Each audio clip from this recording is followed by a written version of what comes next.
is still in journalism.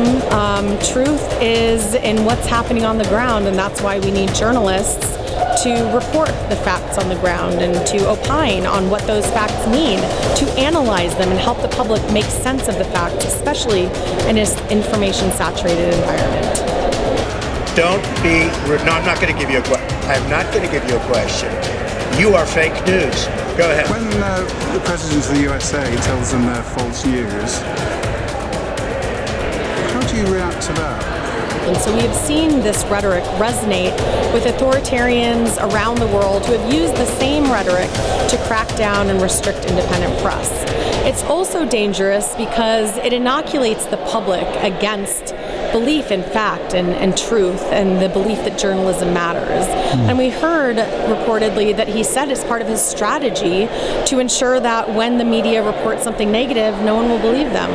It's hard for journalists to report the facts when presidents and politicians are saying untruths.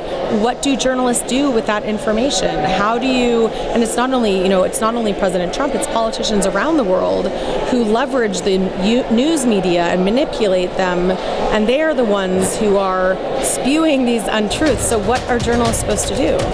These are dangerous times to be a journalist. It is a dangerous time to be a journalist. We've seen record numbers of journalists imprisoned for doing their work. Over the past 3 years, at least 250 journalists behind bars in each of our census, most of them on charges of terrorism or anti-state charges, but we've also seen an increase in the use of false news charges to imprison journalists, threefold from the previous high, 3 times as many countries using this to imprison journalists.